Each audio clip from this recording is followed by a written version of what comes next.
Well, hello everybody, and welcome to your golden ticket to success, freedom, and happiness, the bonus series. I'm Maria Kay, and it is my pure pleasure today to welcome Marina Rose to our interview series. Welcome, Marina. Hi, Maria. Hi, everyone. Thank you so much for having me. Oh, what a pure pleasure. Now, Marina Rose is a soul alchemist who uses astrology, scientific hand analysis, and strategic planning and soul purpose coaching to help people live their life to the fullest. Now, Marina, I just want to get straight stuck in with you because I know you have a really powerful story to tell our audience today.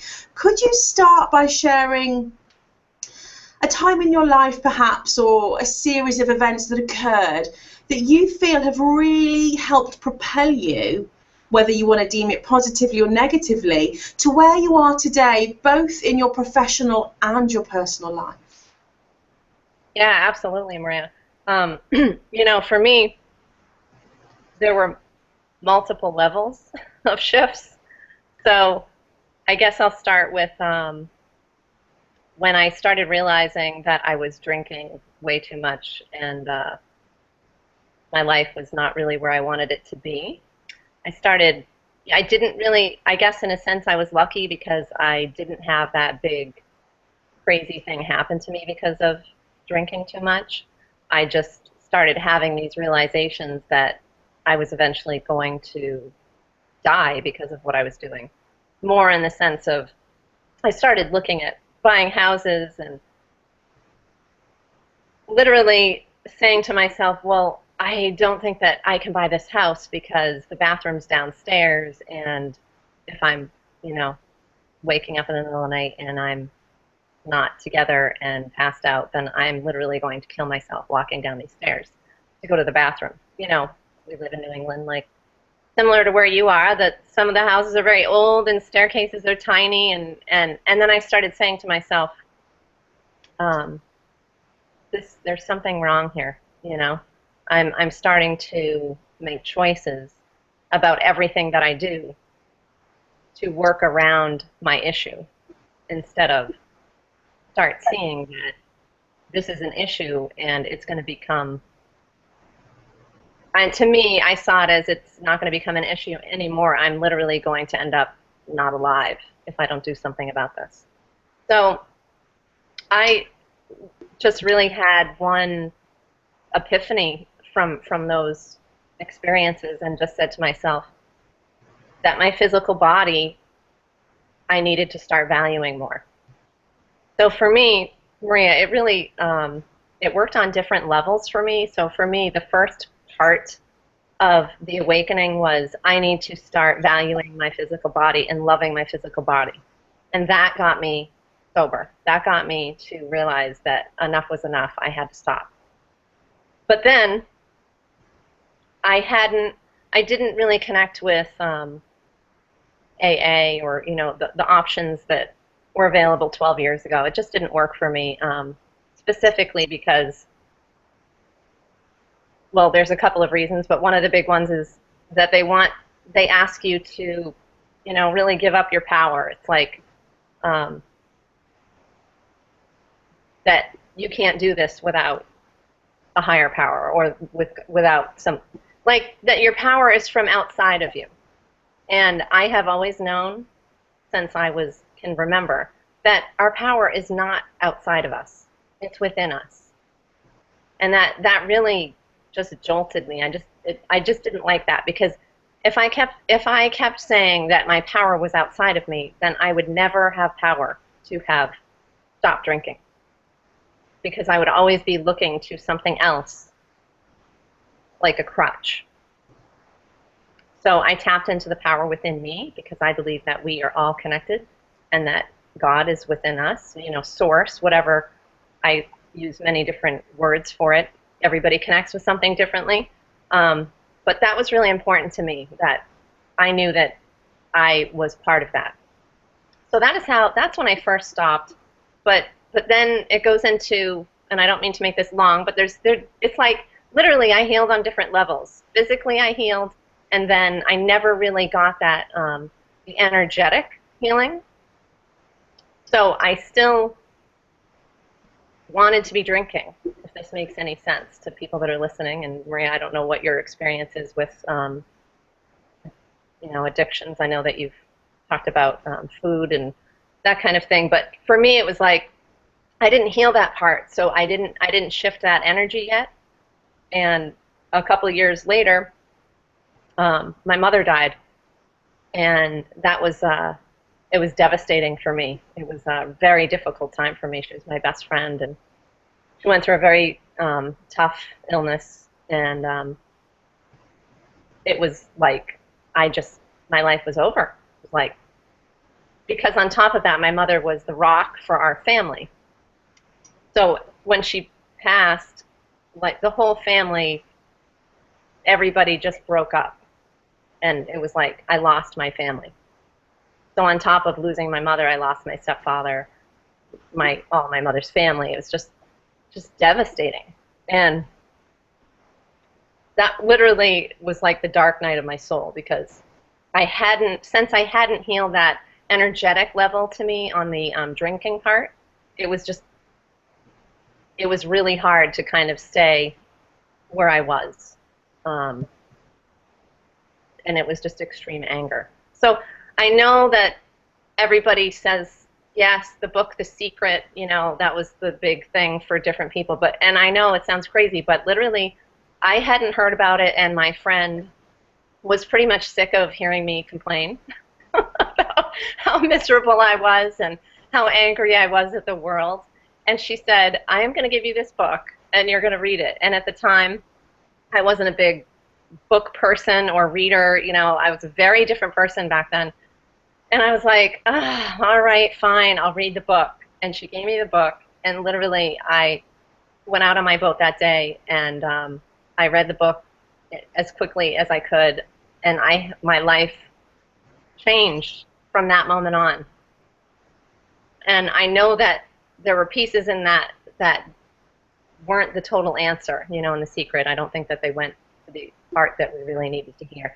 But it allowed me to start seeing that I had power. I had the power over my life. I had the power to not allow these people that were trying to hurt me and bring me down. I didn't have to let them do that. And reading this book allowed me to see that, because if I hadn't seen that, I would have continued to go on my life just being angry and pissed off that everybody was trying to do these things. And I just started realizing no one has that power over me. No one, I don't need to allow other people to have that kind of power over how I feel. I have the power over how I feel. I have the power over how I respond. And up until that moment, I know it's probably very simple, but I just hadn't tapped into that. And so that book gave me what I needed in that moment. And then from that moment on, I couldn't get enough of any of that. The Esther and Jerry Hicks, Law of Attraction books. I just, Louise Hay, I went crazy, and in a good way. And my life has never been the same. And then that was the energetic piece that got healed, that never was healed earlier when I stopped drinking. So that's my long, short story, Maria. Well, I just want to touch, thank you for sharing that. I always feel very humbled and honored to hear anybody's innermost true story, because we all talk every day about what's going on for us, but how often do we really speak from the heart? And thank you for sharing that. But one thing that really stuck out to me, and I think is really great in connection with our whole theme on this virtual event that we're all putting together, that is the realization that when you decided that something needed to change, when you were becoming aware of how dependent you were on alcohol, is that you made that decision to not put your power or give your power away to someone else or to a group, Alcoholics Anonymous in your case. And I really want to sort of zone in on that, because for anybody who's experiencing any kind of, whether it be addiction or disconnection, unhappiness, anger, anything in their life, what we're trained to do, whether it's even an illness, we're trained to hand over our power and be guided purely by something outside of us. So I really think that's a valuable point that you've brought to the way you've shared your story.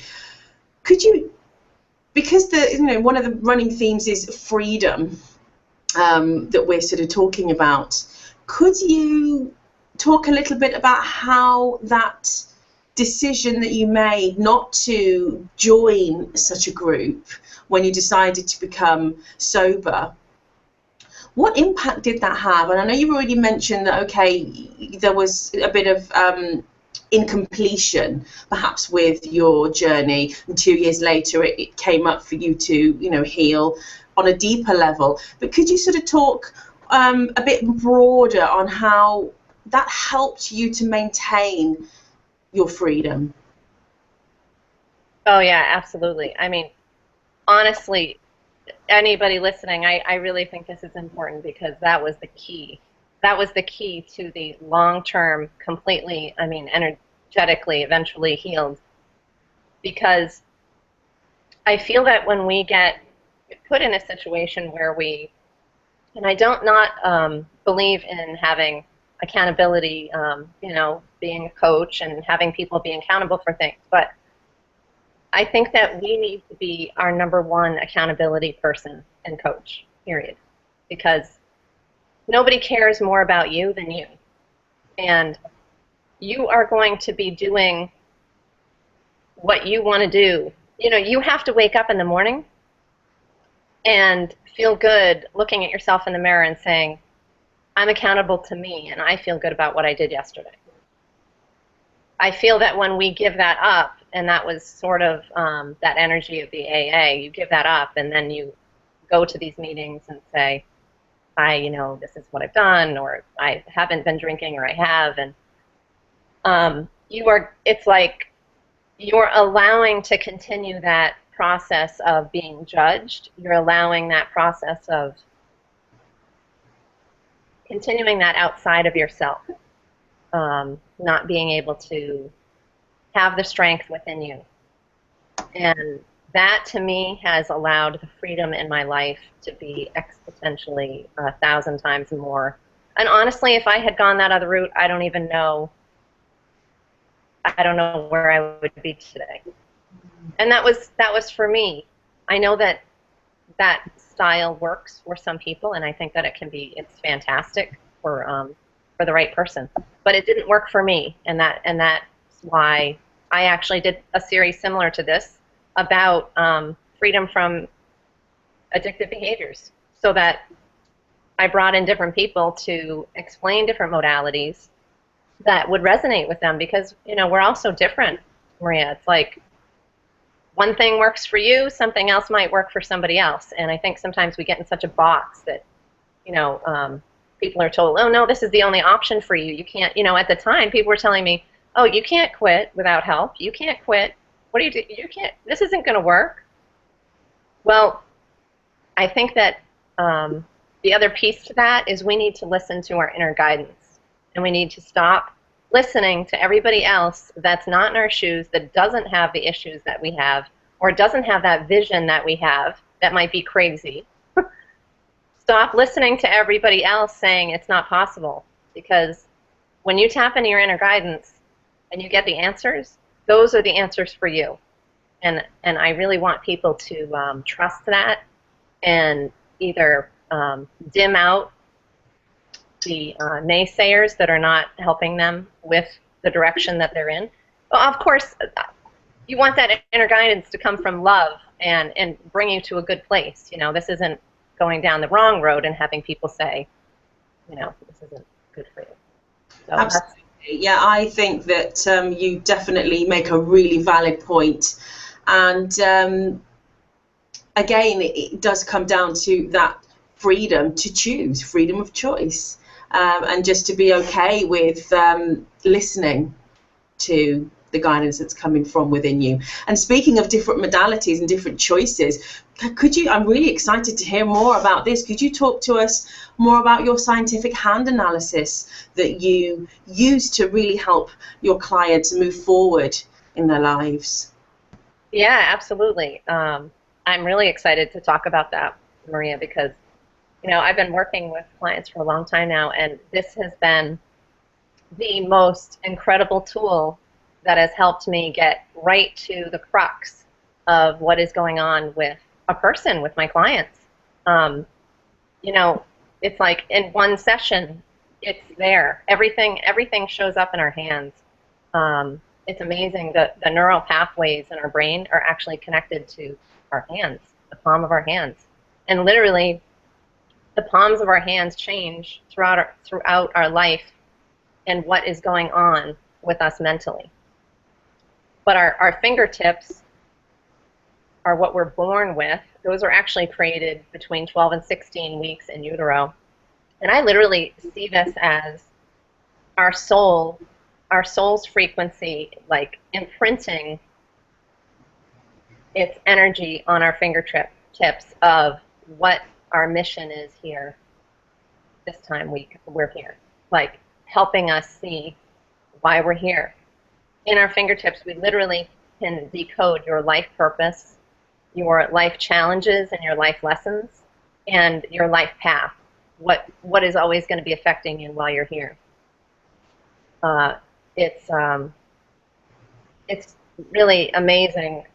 But the one piece that I find I focus on most, and I know a lot of people probably don't like focusing on that area, but the whole crux to everything in life is if you can focus on your lessons and your challenges and your weaknesses, then you can live your life purpose. If you're ignoring them, you are never going to be able to live you're never going to find success, freedom, and happiness if you cannot look at your challenges and your lessons and turn them into your purpose, which is what I've done with my weaknesses and challenges in my life. I've literally turned this into my purpose to go out there and help others deal with the emotions that I've had to deal with and the addiction that I've had to deal with. And that's the key. We are given these difficulties in life, and I know a lot of people are saying, yeah, that's crazy, I didn't ask for this. But we can't feel when we're not here. When we come here to feel our emotions. So, and learn from the difficulties. It's like if we don't go through the darkness, then we don't see the light. I love that. I mean, what a way to really equip somebody who is just waking up to this way of living and starting to connect to their own inner power. What a beautiful tool.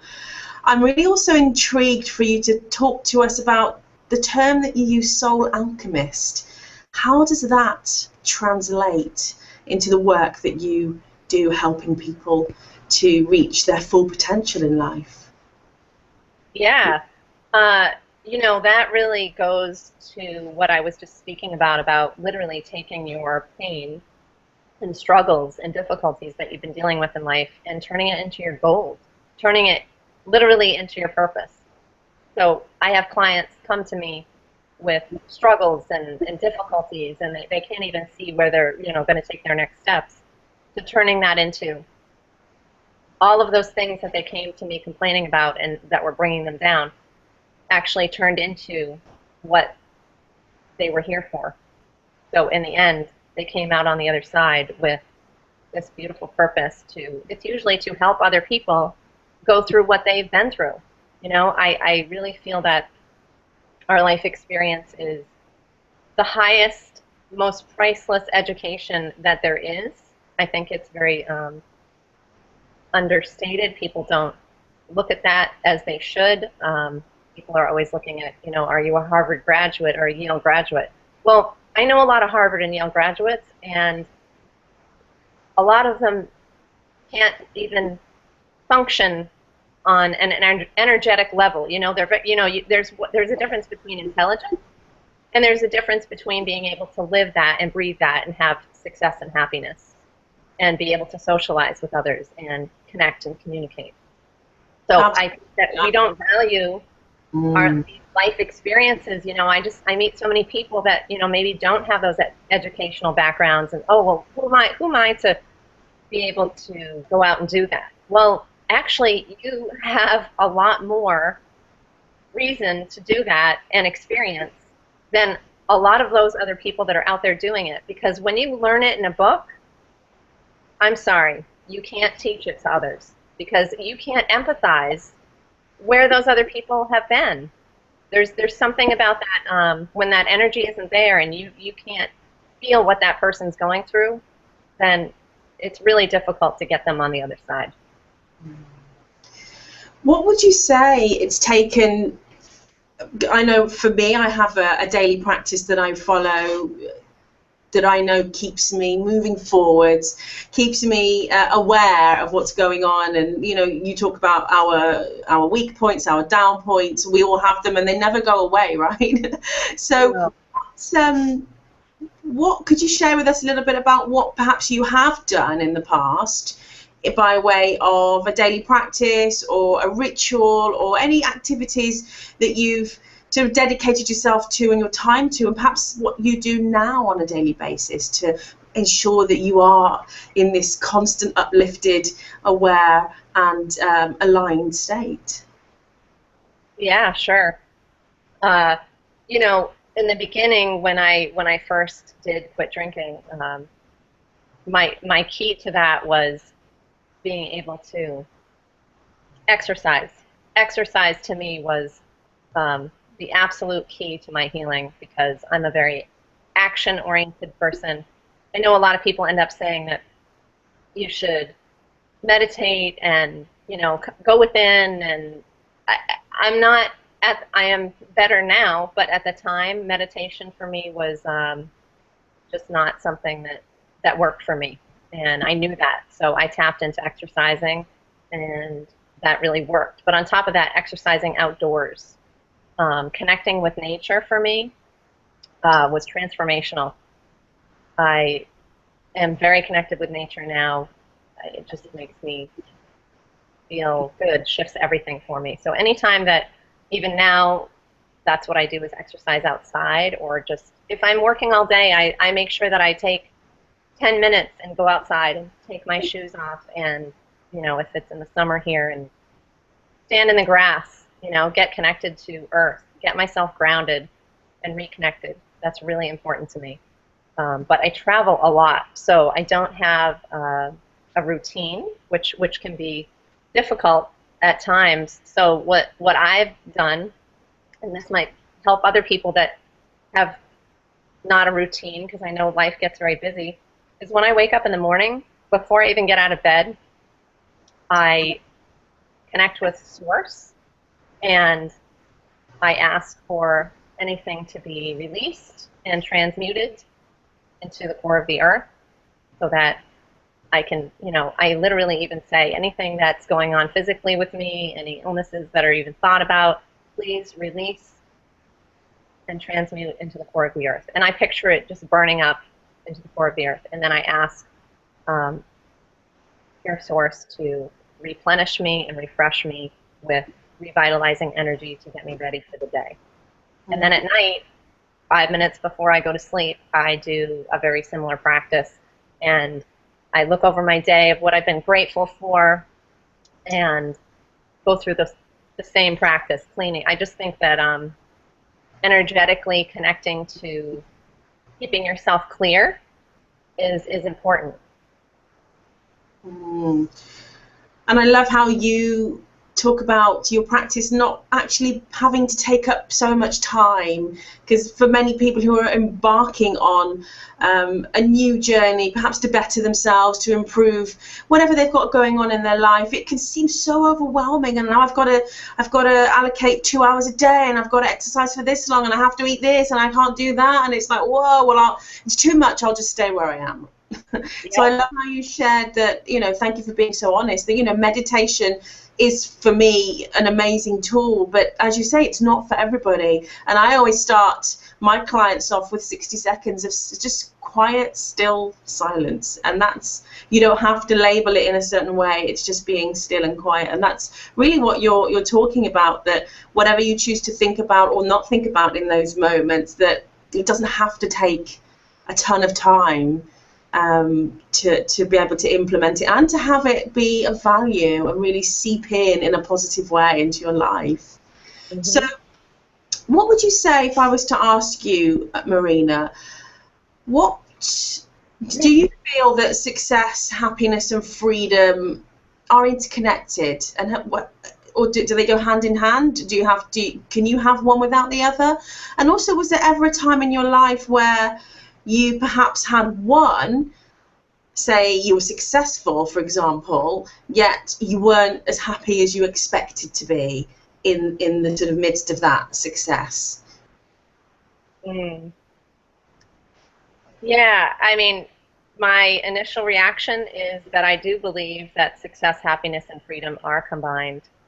But I really feel that the key for me to have gotten where I am today has been literally being able to tap into my inner guidance to the point of complete faith, even when things didn't make sense to me. Actually, let's put it this way, especially when things didn't make sense to me, Maria. When I took that action because I was being told by my intuition to do that, that is what brought me success, happiness, and freedom. At every turn. And it's been amazing to me because by seeing that, it has allowed me to completely trust to the point of no return to my guidance, that I know that if this doesn't make sense, I'm going to do it, and a few months later, it's going to benefit me tremendously. Because the bottom line is, our brain and mind, it gets in the way. And we think that we know what's right for us or what's the right thing to do that's going to benefit us. But the reality is that we really only use 5% of our mind. And the universe always knows better. It always has a better plan, a bigger plan. That's what I always talk to people about when they have their goals and their vision. I want people to be very unrealistic about their goals, because when you make realistic goals, that's really not a goal, because you know that you can accomplish it. So the universe can perform those unrealistic goals, and will, and always knows that there's something bigger for you. So I always tell people not to get so focused. Make the goal and have an unattached emotion to it, and be open to when the direction shifts. Don't be discouraged. Be happy, because that means that actually there's something better coming around. Absolutely. Well, a previous mentor of mine actually used to teach the or better. So always leave space for the or better, she would say. And that's actually, over the past 10 years, it's really stuck with me. As you say, set the goal, set the intention, and then just surrender and be open. Yeah, but it's really been the key to me and where I've gotten today. So that's, I hope that I don't know if I answered that right. I think the other question you asked was about was there a time that I was successful but maybe not happy? Yeah, absolutely. But I always, for me, I guess the other answer to that is I've always connected success and happiness and freedom together. So I didn't really feel that successful, even though maybe that money was there, or the person was there, other things in life were happening, but I believe that they're all combined. Yeah, I think that's been the general consensus over sort of the crowd. Yeah. What's non-negotiable for you in your life, Marina? A non-negotiable. Oh.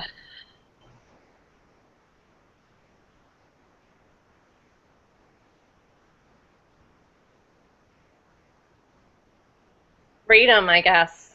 Freedom is, you know, it's been certainly one of the most important pieces in my life, and in every job that I've taken through my life, everything I've always done, I needed to have that freedom for myself, time-wise, but beyond that, having creative freedom has been very important for me. That's a non-negotiable. And respect. Yeah. Respect for myself, number one, and respect from others. But, you know, that's the other piece that I have learned through time is when we're not feeling respected by other people in our lives or valued from other people in our lives as we go, it's really kind of energetically coming from a place in us that we're having a hard time respecting and valuing ourselves. I'm so really absolutely agree with that. Yeah, so I guess I'm feeling like the non-negotiable question is loving yourself. It's the answer to everything outside of you. Everything that comes to you, I believe, stems from loving yourself on all levels, unconditionally, with no judgments. Wow, powerful. Marina, I know that you have a very special gift for our viewers today. Please do share. I'm excited to hear all about it. Yes, it is actually. It's something I've been working on for a while. I'm really excited. It's actually called the CEO Secret, and it's a free training video series that literally is going to reveal the secret of what CEOs use in their life. You know, you look at CEOs, they have success, freedom, and happiness. They work very hard, but that they choose to do that, but they create their freedom within that arena. And this taps into the energetic part of the CEO. We go into strategic planning for your soul, which is a process that I've created. So I've worked very closely with CEOs for the last 12 years. And I have been able to observe and analyze how they go about their life. And I just really think that the important part of all of this is being the CEO of you. You know, I think that the part that we're missing in most of our lives is everybody's so, especially women, Maria, you know, we're always so focused on everybody else. We're the nurturers. Well, we all forget that we can't fully nurture others and fully run a business, whether that be our family, a business that we're running, our own entrepreneurship, whatever it may be. We cannot fully function and have that work unless we're not making us number one, and we're not using what we would use in those businesses, strategically looking and planning there within ourselves. So that's what this free video series is going to tap into for you. So it's really powerful, and I'm really excited about it. So I think you should check it out. Wonderful. Absolutely. Go get the free gift, guys, and the link will be included in the email. So, Marina, that leaves me to, you know, just thank you for being so honest and vulnerable and present and really giving and forthright with the information that you've shared with everybody today. And I'm wishing you and everybody at home a bliss-filled rest of the day. Yes, absolutely. Me as well. Thank you so much, Maria.